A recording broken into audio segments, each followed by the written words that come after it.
Hey guys, welcome back to TechMan. Today, let me show you how to use Epocrates app. Beginner tutorial.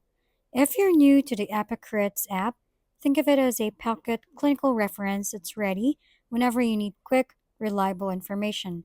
The first time I open it, I immediately notice how centered it is around drug data, interaction checks, calculators, and clinical tools.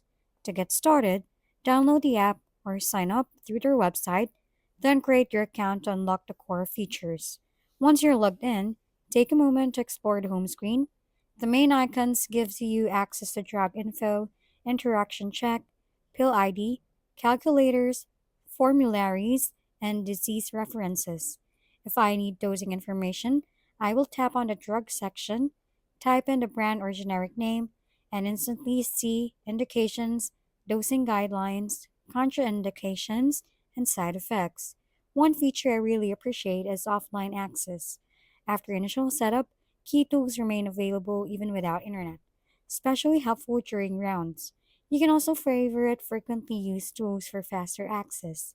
As you grow comfortable, explore guidelines and consider subscription upgrades if you need expanded resources.